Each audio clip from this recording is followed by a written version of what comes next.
नमस्कार, बहुत बहुत स्वागत आपका अनादि टीवी पर। मैं हूं आपके साथ पारुल। स्पॉटलाइट देख रहे हैं आप और आज चर्चा करेंगे टास्क फोर्स रोकेगा लीक। देश की सबसे बड़ी परीक्षा व्यवस्था यानी एनटीए को पूरी तरह सुरक्षित और पारदर्शी बनाने के लिए, नीट को पारदर्शी बनाने के लिए प्रधानमंत्री नरेंद्र मोदी ने टेक्नोलॉजी क्षेत्र के विश्व प्रसिद्ध विशेषज्ञ नंदन नीलेकणी की अध्यक्षता में एक हाई पावर्ड टास्क फोर्स का गठन किया हुआ है।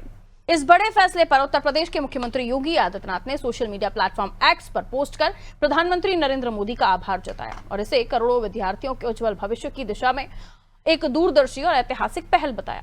मुख्यमंत्री ने कहा कि नंदन नीलेकणी के मार्गदर्शन में बनी ये टास्क फोर्स हर प्रतिभा को निष्पक्ष अवसर देगी, युवाओं के परिश्रम को न्याय दिलाएगी और परीक्षा प्रणाली पर छात्रों के विश्वास को और मजबूत कर पाएगी। लेकिन इस बड़े प्रशासनिक कदम पर अब देश में सियासत भी गरमाई हुई है। समाजवादी पार्टी के प्रमुख अखिलेश यादव ने सरकार की नीयत पर सवाल उठाते हुए पूछा कि आखिर इस टास्क फोर्स को साल 2014 में ही क्यों नहीं बना दिया गया। सपा प्रमुख अखिलेश यादव का कहना है कि जब तक प्रश्न पत्र छापने वाले, परीक्षा कराने वाले और कोचिंग सेंटर्स के प्रभाव वाले पूरे सिस्टम में बुनियादी बदलाव नहीं होगा, तब तक कोई भी टास्क फोर्स सफल नहीं हो सकती। यानी एक तरफ जहां सरकार इस कदम को परीक्षाओं की विश्वसनीयता लौटाने वाला बता रही है, वहीं विपक्ष इसे सिस्टम की बुनियादी दोषों को छिपाने की कोशिश करार दे रहा है। तो क्या सरकार के इस कदम से युवाओं का विश्वास लौटेगा और टास्क फोर्स पर हो रही सियासत का मकसद क्या है? आज इसी विषय पर हम चर्चा करने की कोशिश करेंगे। इससे पहले इस पर कुछ पॉलिटिकल रिएक्शंस हैं, सुन लीजिए। देखिए, जहां तक विषय है टास्क फोर्स के गठन का, माननीय मुख्यमंत्री उत्तर प्रदेश योगी आदित्यनाथ जी महाराज के द्वारा भी निश्चित रूप से खुशी जाहिर की गई है और ये स्वागत योग्य कदम है। पूर्ण रूप से देश भर के अंदर इसका स्वागत पूर्ण रूप से हो रहा है। और जहां तक विषय माननीय प्रधानमंत्री मोदी जी का, तो बिल्कुल स्पष्टता के साथ जिस तरीके से ये गठन किया गया है, ये 100% गारंटीड है कि किसी प्रकार से, किसी रूप में किसी अपराधी को नहीं बख्शा जाएगा। सारे अपराधी जेल जाएंगे और जेल की हवा खाएंगे, ये बिल्कुल स्पष्ट है।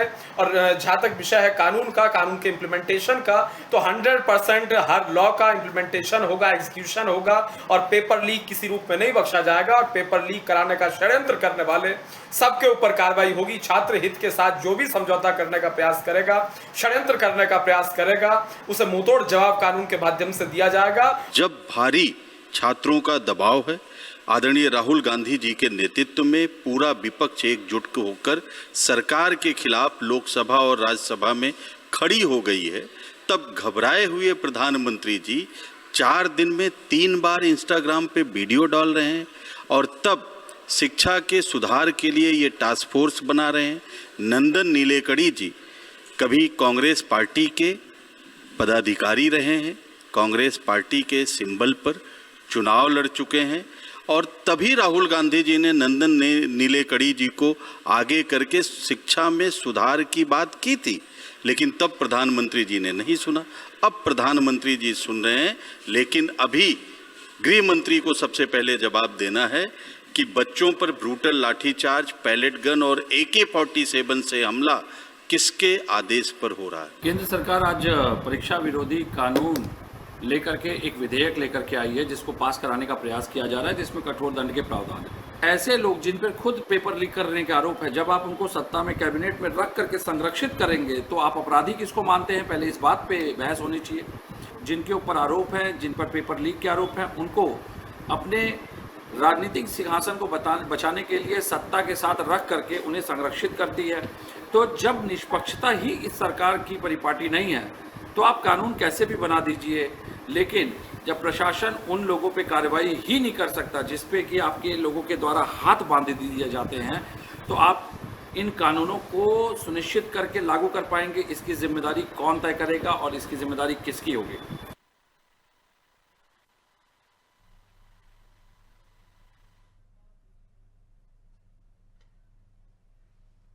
तो क्या वाकई इस हाई पावर्ड टास्क फोर्स से जो परीक्षाओं को लेकर टूटा विश्वास है वो वापस लौट जाएगा? जो व्यवस्थाएं हैं क्या वो ठीक हो जाएंगी?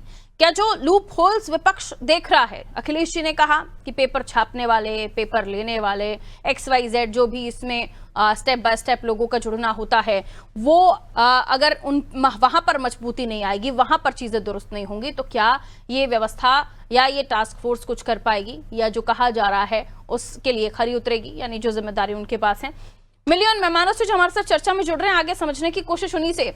डॉक्टर अरुण चौबे जी भारतीय जनता पार्टी से हमारे साथ जुड़ रहे हैं, स्वागत सर आपका। और साथ ही हमारे साथ समाजवादी पार्टी से जितेंद्र वर्मा जी जुड़े हुए हैं, आपका भी स्वागत करती हूँ। सबसे पहले आप इससे शुरुआत कर रही हूँ डॉक्टर अरुण चौबे जी, क्योंकि ये मामला इतना बड़ा था और संवेदनशील था। हमने खुद देखा, विपक्ष भी यही कह रहा है कि प्रधानमंत्री नरेंद्र मोदी 4 दिन में 3 बार इंस्टाग्राम रील बनाई और जो गुस्सा था उस पर उन्होंने बात की और विश्वास दिलाने की कोशिश की कि टास्क फोर्स से अब सारी चीजें ठीक हो जाएंगी। लेकिन विपक्ष यही पूछ रहा है कि बदलेगा क्या? क्या विश्वास लौटेगा? क्या वो मजबूती होगी? क्या परीक्षाएं पारदर्शिता के साथ पूरी होंगी? निष्पक्षता दिखाई देगी?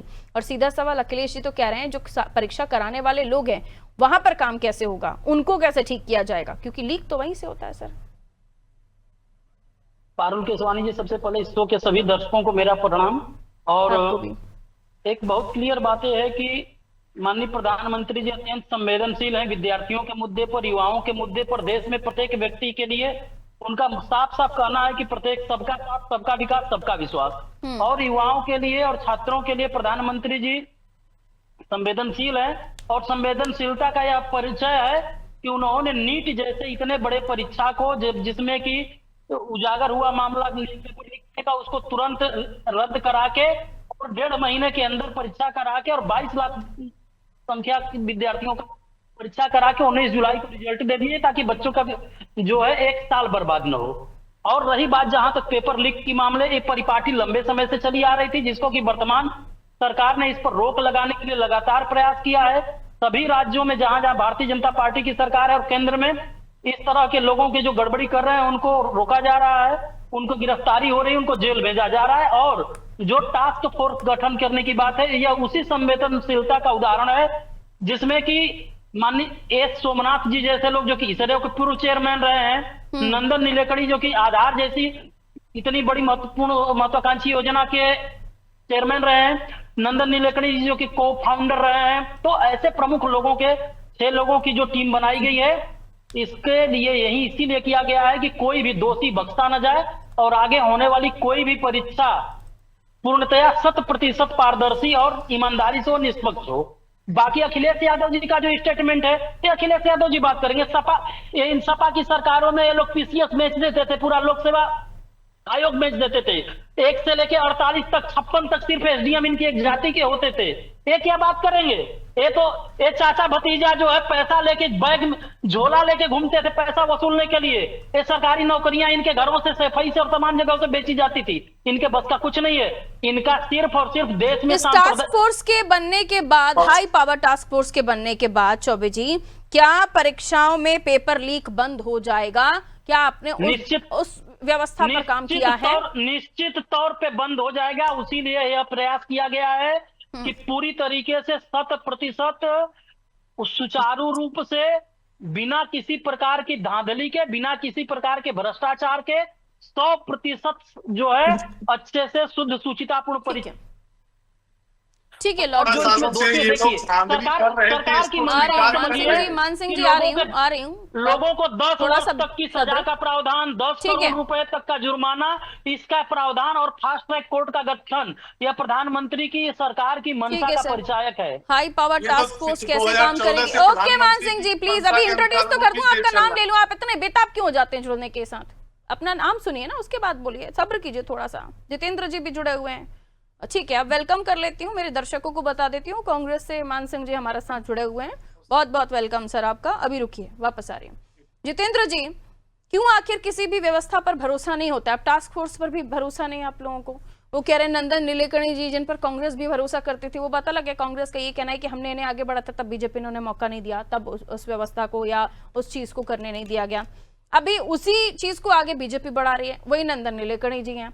क्यों आखिर इतना आप लोगों को अविश्वास है? बताइए जितेंद्र जी। ये नीट एग्जाम 2013 में शुरुआत हुई, उसी साल कोर्ट ने उस पर रोक लगाई, लेकिन 2016 से विधिवत लगातार ये परीक्षा भारत में आयोजित होती आई है।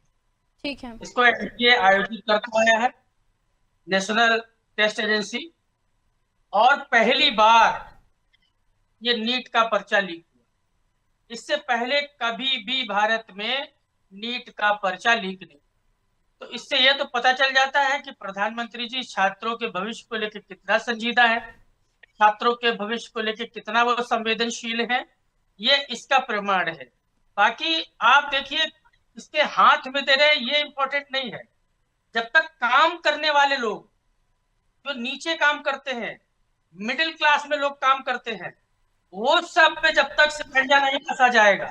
अब सोचिए, बीजेपी की सरकार में उत्तर प्रदेश में 70 से ज्यादा पेपर लीक हो गए, परीक्षा और नौकरी के मिला के 70 से ज्यादा पेपर।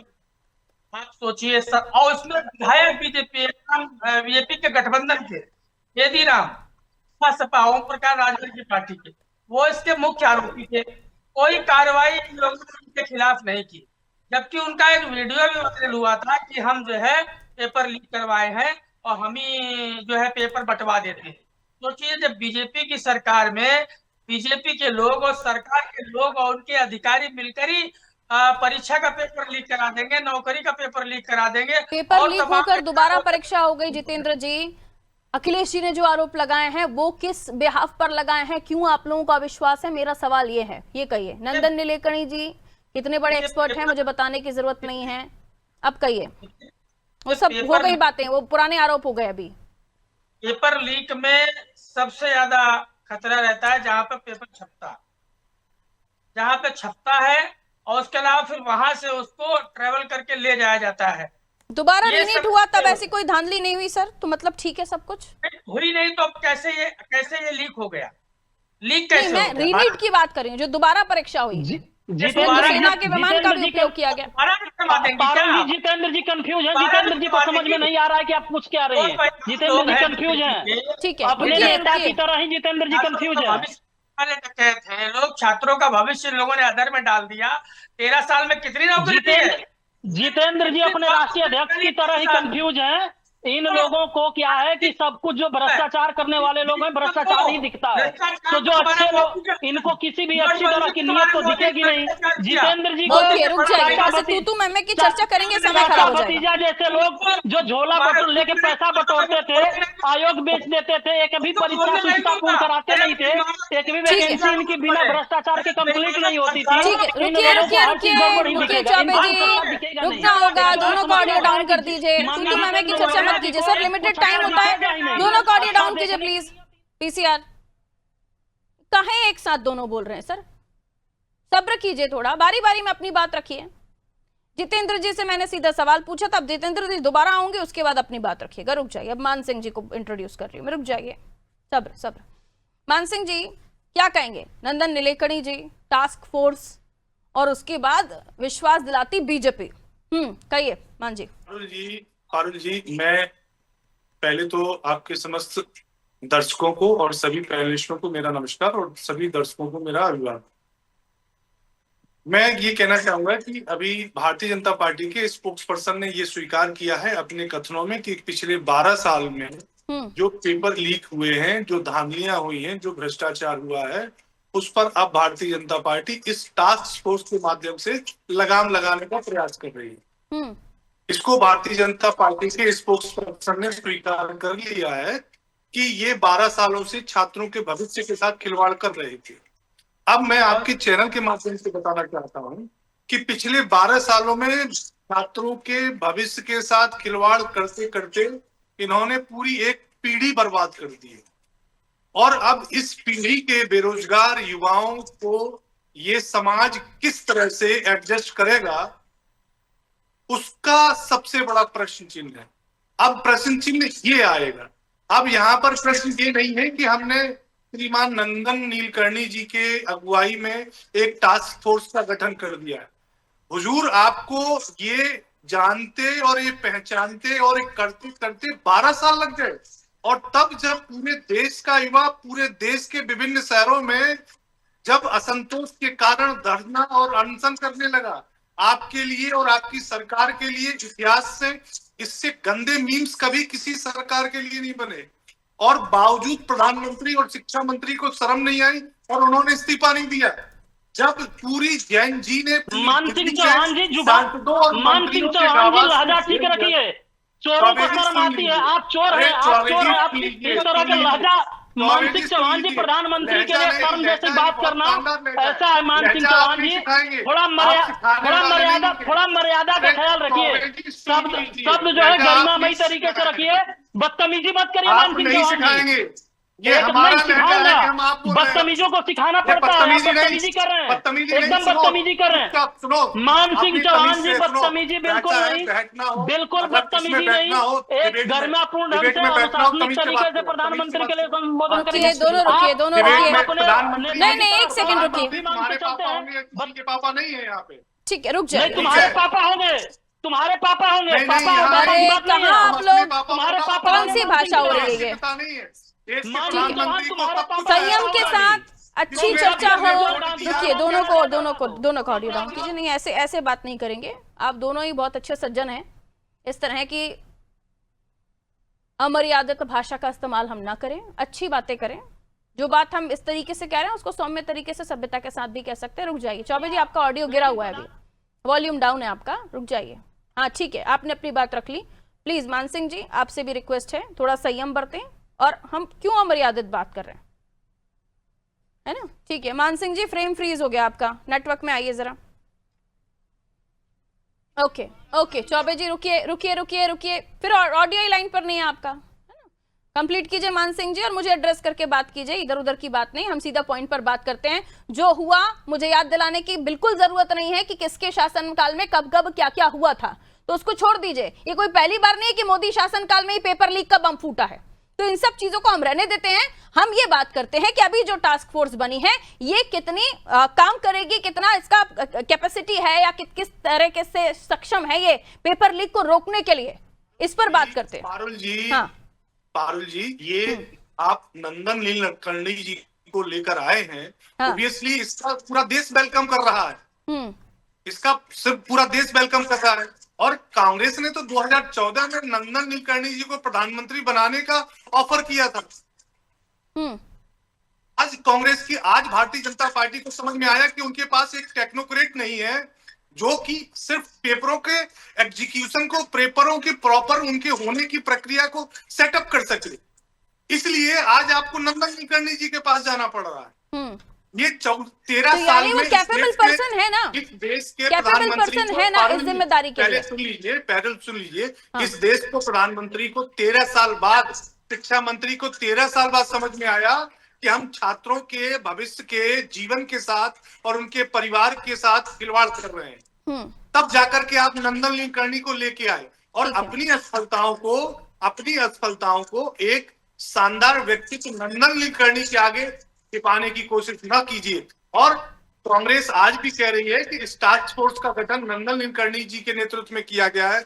ऑब्वियसली इससे शिक्षा प्रणाली में आमूलचूल परिवर्तन होगा, लेकिन इस आमूलचूल परिवर्तन को करने के लिए आप 2014 में सत्ता में आए थे और हुजूर आपको समझते 13 साल लग गए। इस पूरी एक पीढ़ी को आपने बर्बाद कर दिया।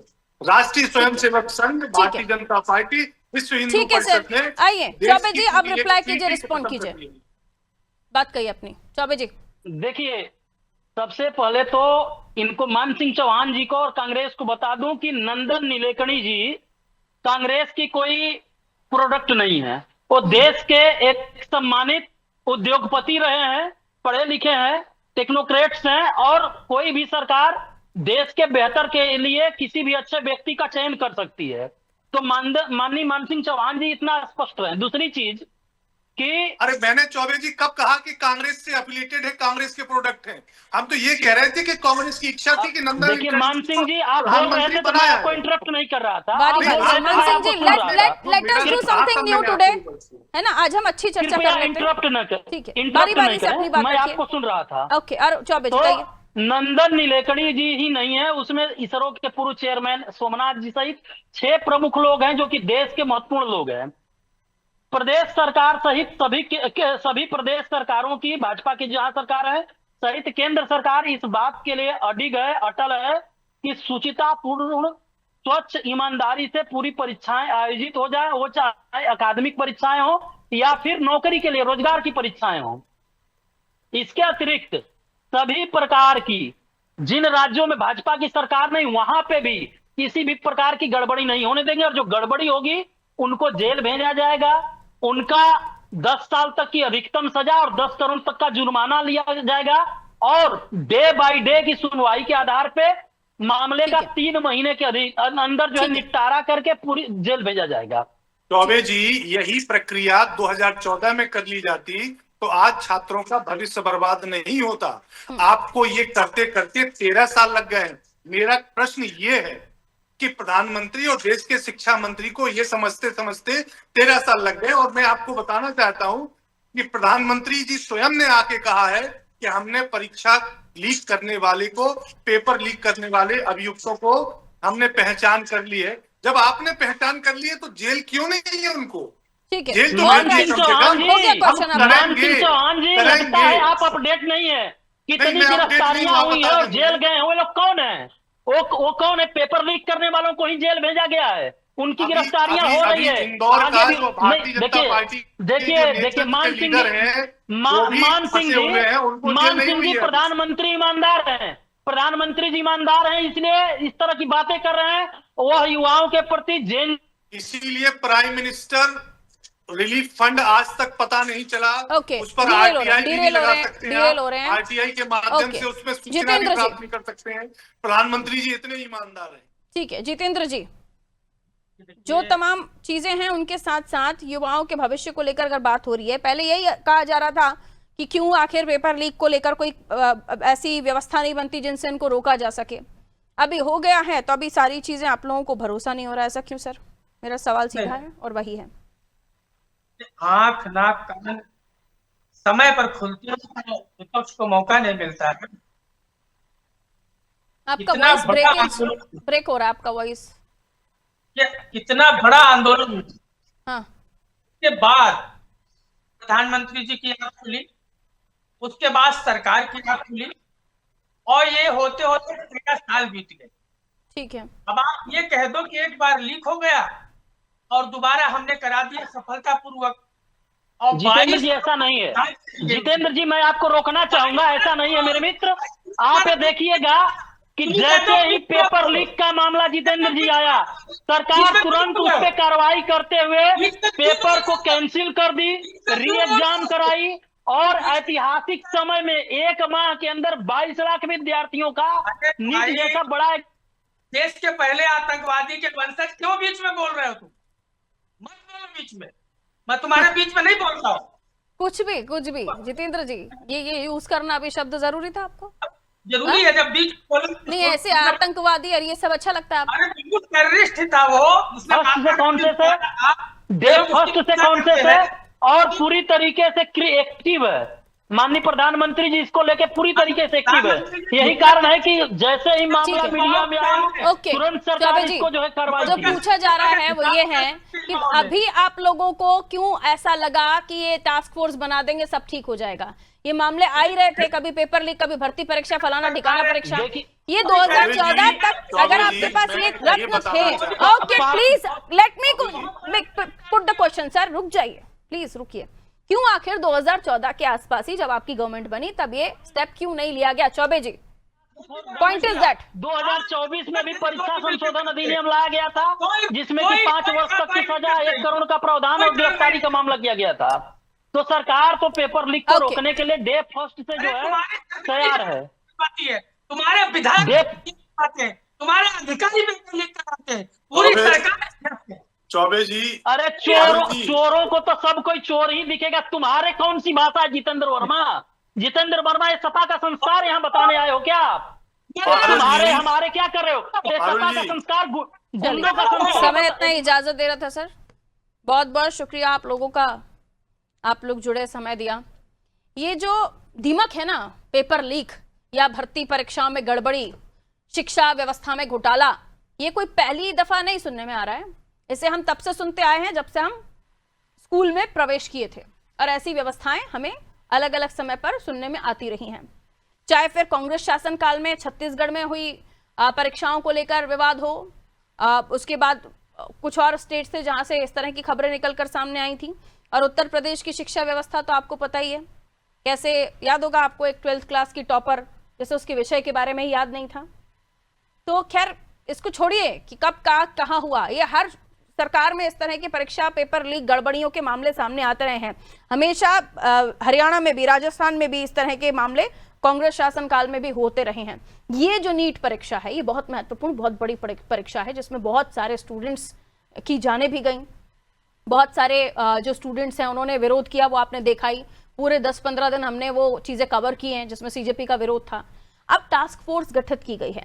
ये नंदन नीलेकणी जी वही हैं जो कांग्रेस में थे और कांग्रेस चाहती थी कि उन्हें आगे बढ़ाया जाए, क्योंकि वो इतने एक्सपर्ट हैं, इतने टैलेंटेड हैं, और अब उन्हीं नंदन नीलेकणी जी को जिम्मेदारी दी गई है। तो समाजवादी पार्टी को विश्वास नहीं हो रहा है। समाजवादी पार्टी के शासनकाल में उत्तर प्रदेश की शिक्षा व्यवस्था कैसी थी, अगर इसे याद दिलाऊंगे तो बहुत ज्यादा हो जाएगा, लेकिन सभी को पता है। इसलिए आरोप प्रत्यारोपों से बचते हुए क्या इस टास्क फोर्स पर पूरी तरीके से विश्वास किया जा सकता है? क्या पेपर लीक नहीं होंगे? क्या पेपर देने वाली या भर्ती परीक्षाएं किसी भी चीज में गड़बड़ी नहीं होंगी? ये विश्वास जनता को, स्टूडेंट्स को चाहिए, जो इस टास्क फोर्स के काम करने के बाद पता चलेगा कि कितना वो विश्वास कर सकते हैं। क्या इस टास्क फोर्स के गठन के बाद स्टूडेंट्स में परीक्षाओं को लेकर जो भय था, जो मजबूती की बात आ रही थी, वो होगी? सीधा बात है और सीधी सवाल के तौर पर इसे पूछा भी जा रहा है। दीजिए इजाजत, नमस्ते।